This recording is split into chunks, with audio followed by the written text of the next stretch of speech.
All right. Thank you for this. All right. So we got a last talk today by Michael, and I think that this talk is also exciting because like today we heard a lot of things about libraries, about writing navigation, about writing React Native apps in general. But what we didn't talk about so far is what to do once we ship those apps, right? Like we often ship stuff and we forget about it. It's just hanging out somewhere. So in this talk, we are going to explore how are our production skills, what to do after we release stuff. So please make a warm welcome and let's see how to release an app properly.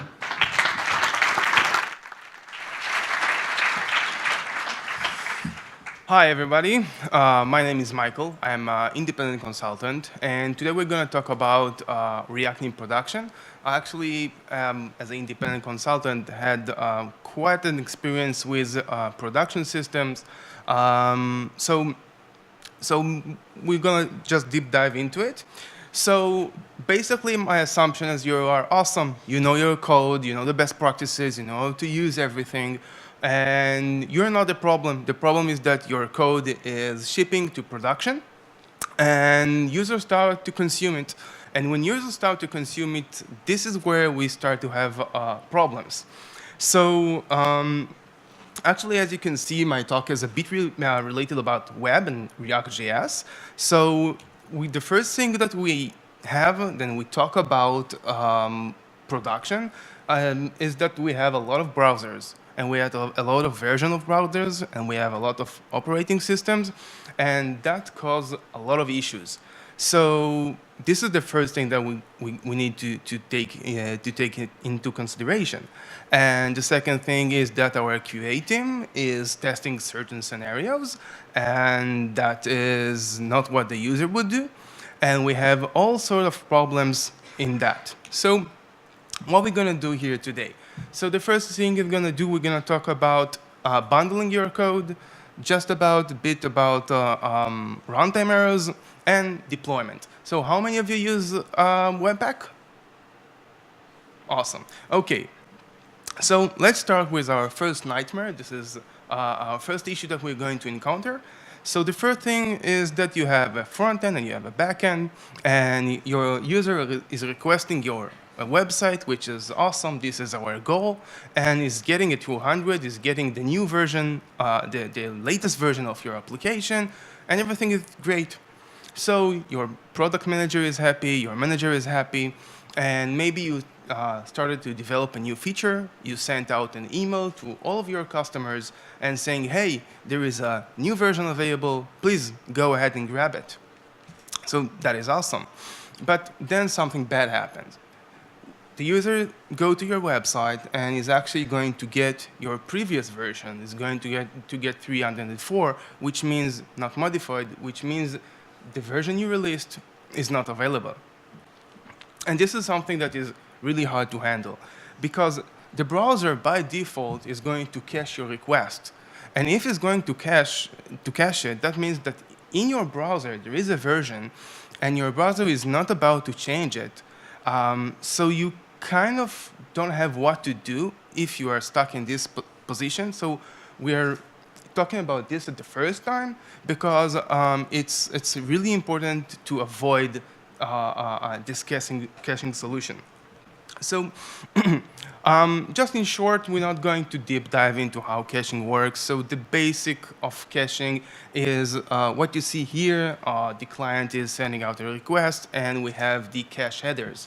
The cache headers consist of usually cache control and etag. And you can see here that the max age is saying that this file is going to be cached for 2 minutes. Okay, so 2 minutes, it's really a short period of time, but it could be much longer. And the second time you're going to hit a request, you're going to talk about 304, which means that it's you're getting the old version.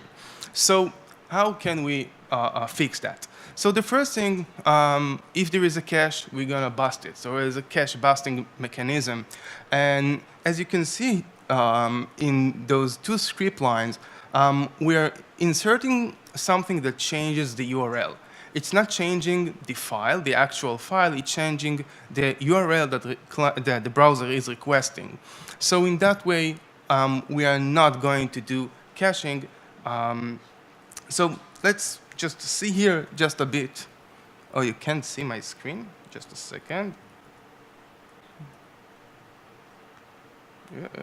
Just a second. So, no, okay.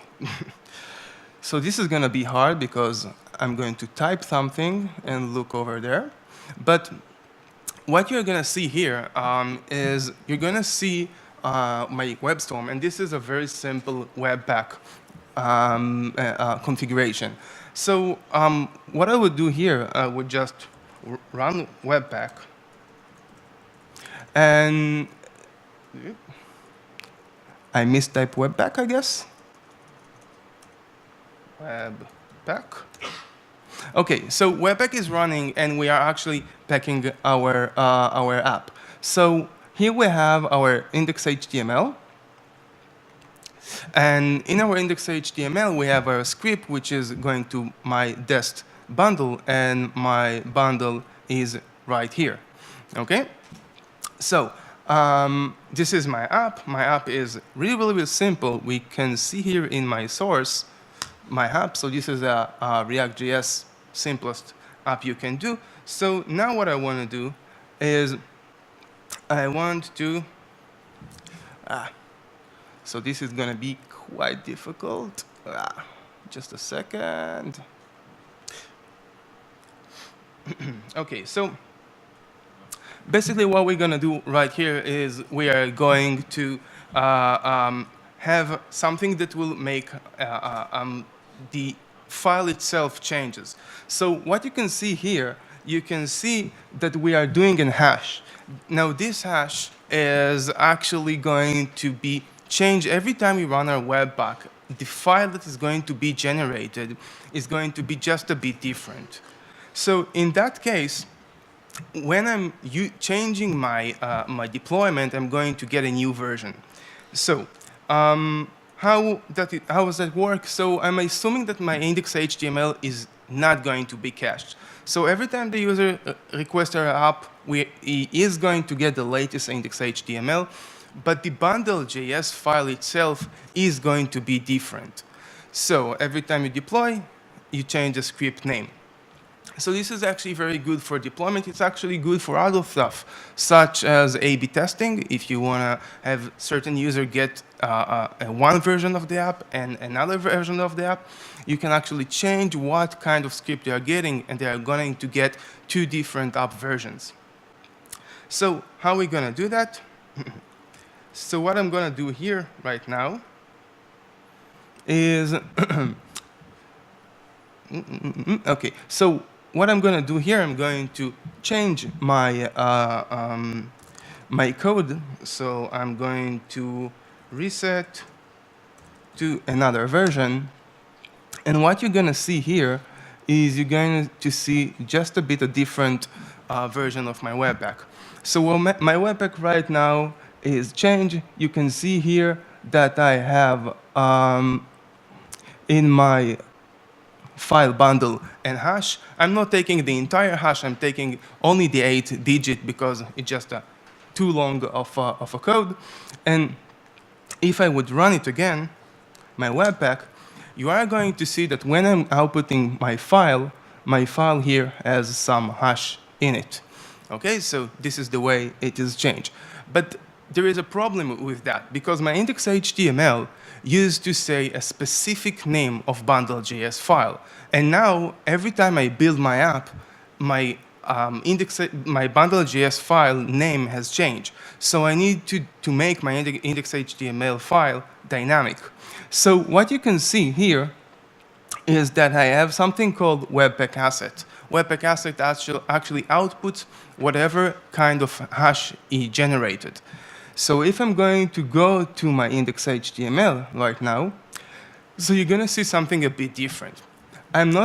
My script is not using the bundle.js file, it's using the Webpack assets. And I'm using the Webpack Webpack assets data to actually require the right bundle.js file.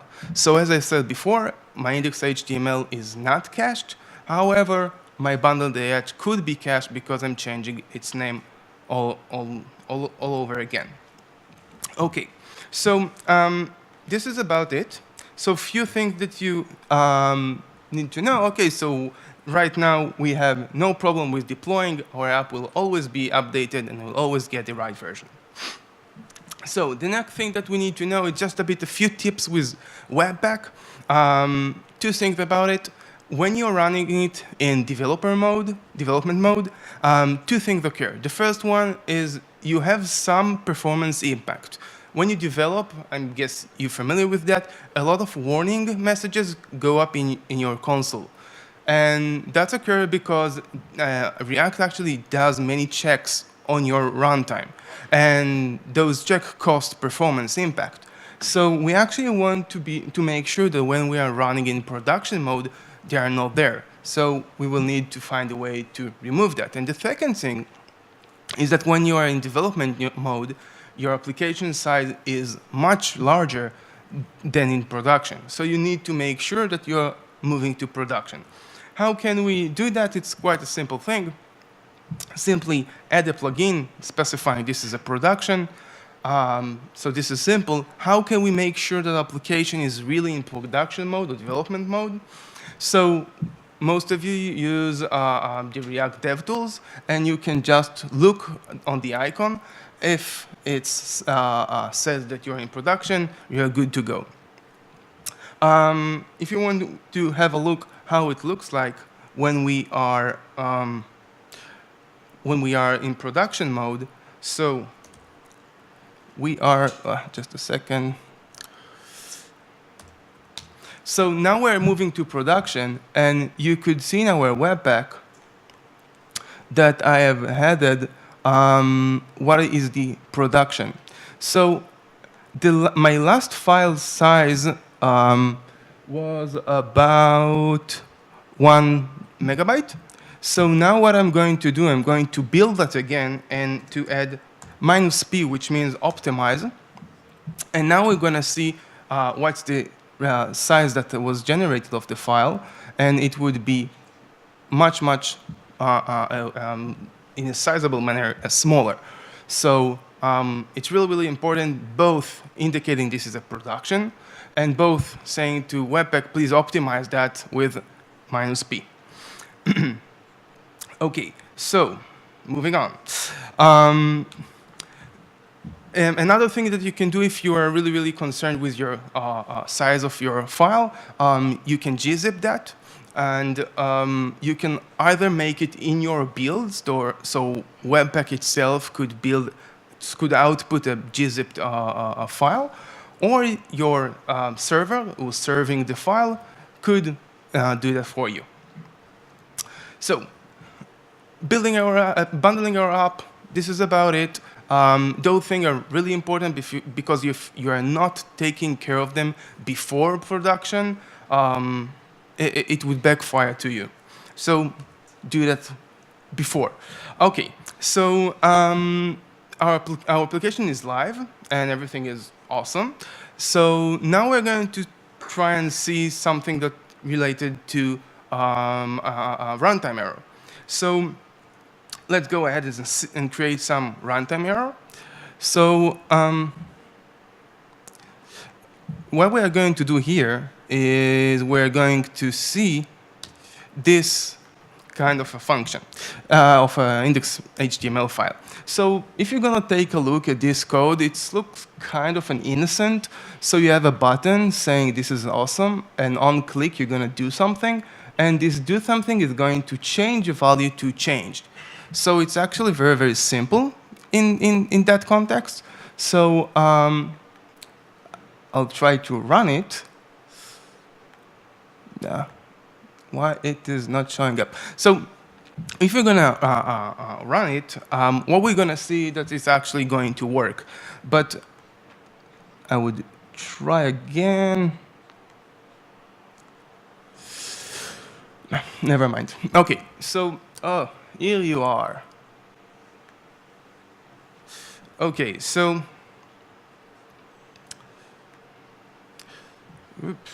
okay, so if you're gonna press that in Chrome, everything is going to work as we expect it to be. Click and change. So now what we're going to do is we're going to try and do that with Safari. And when we're doing that with Safari, it's actually going to crash. It's not going to work. So it's such a simple app and still not working. And the reason that it's not working, it's related to the fact that Safari doesn't support event.path at some index, so it's actually not a valid JavaScript. So it's quite a simple thing to handle, but my question is, what you're going to do the first thing that you encounter this issue. So the first thing that you should do is tell it's not my fault, it's working in my laptop.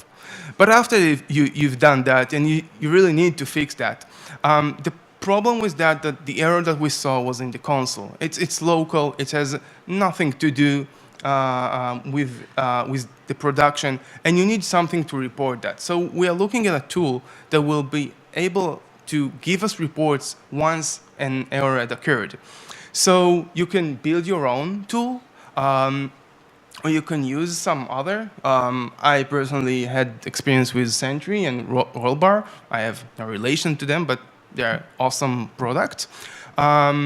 So if you're doing it yourselves, you should be aware there is a function on the window called window.onError, and you can get any error occurred within your application.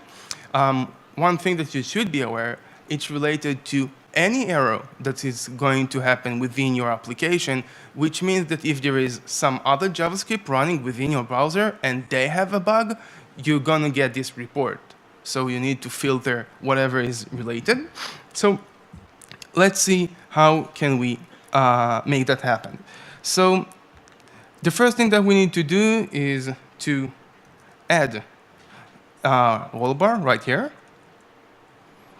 Okay, and the second thing that we need to do is we need to install it. And the third thing that we need to do is whenever we have an error, we need to report that. So window on error, do your thing. So I'm going to run that in Safari. I'm going to click and make the error happen. Okay. And then what I'm going to do is I'm going to open Sentry. And you can see that when you're using Sentry, you're going to get a lot of data.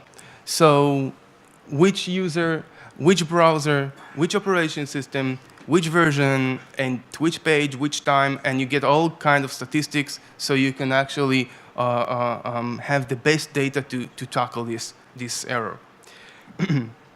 Okay, so I want to, just a second. Okay, so this is all great and wonderful, but it's kind of optimistic because your code is going to be minified. So when you're going to read your stack trace of the code that led to this bug, you're going to find yourself really hard time to understand what it's related to. So how do you solve that? Reading a code that is minified?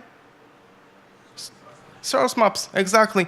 So we need our Webpack to generate source map that is extremely simple. Just say devtool source maps, and it will output source maps along with your file.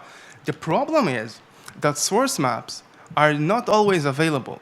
They could not be available for two reasons. The first reason is that it's simply an older browser, an older version of the browser that doesn't support source map. So that could be one problem. And the second problem, you might use some library that you simply don't have their source map code. So you're getting an error and it's still minified and you have nothing to do with that. So we still need to fix this bug. We still need to reproduce this bug on our development so we could fix it. So there is actually two things that we can do. The first thing is we can log the user actions that led up to this error or this bug. And this is, again, kind of optimistic because you need to make a lot of code to log whatever he did, which button he pressed, which route he navigated. So it's a lot of code. It's a very efficient way, but it's a lot of effort to fix a bug. But there is another thing that you can do, and I'm assuming most of you are using some store. It could be Redux or could be Flux or whatever. So I can actually log the changes of my store. So if I know for each user what state he moved from one action to another, I can reproduce almost any bug. So I know the browser version, the OS version, and I have its entire data, so I can just fix. I can reproduce any bug. So this is a very, very, very good thing to do, and it gives you a lot of power. So again, you can do it your own, and you can log the data yourself, or you can use some tool. There are many out there. Rocket, it's just one of them that I had experience with. So again, source map and logging your store is extremely important. And this is about it when it comes to runtime errors.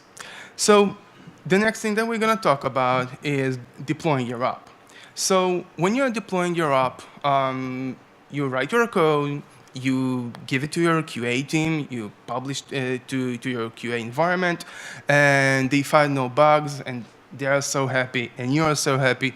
You're that happy, you look like this nice dog here. But something happens once you ship your code to production, and then you have some error that you didn't see in your QA, but you do see in your production, and then you look like that. So we really, really want to avoid you looking like that. And one of the reasons that I counter over again is related to our NPM.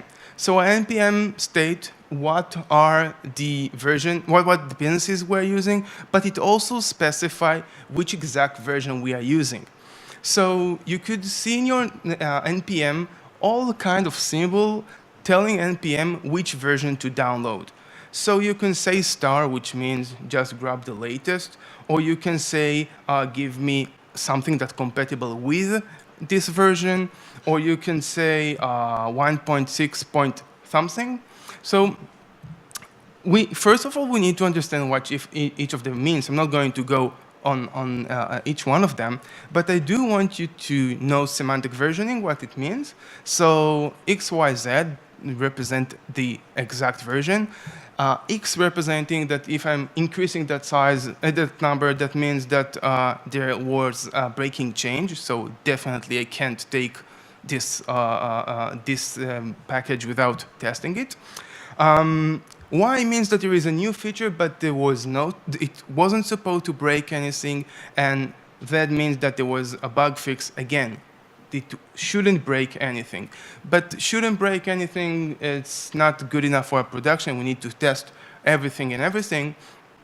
So this is the meaning of NPM.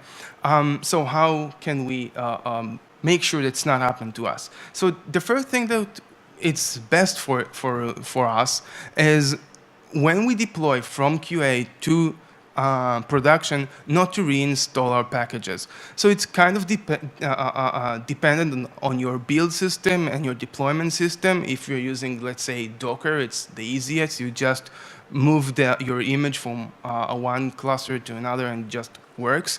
Or you can have, if you have an artifact of your build, you can just deploy that.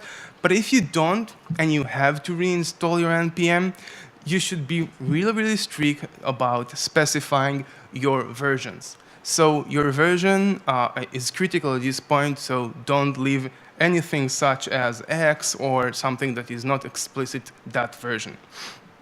Okay, so we did our deployment and we bundle our app so that we could get always the latest version. If if there is any runtime error, we are notified and have all the data we need to fix that. And when we are deploying our app, we should be quite comfortable that what we develop is what is actually being deployed. So we can feel relief that everything should run. So thank you so much for your time and listening. I hope you enjoy my talk.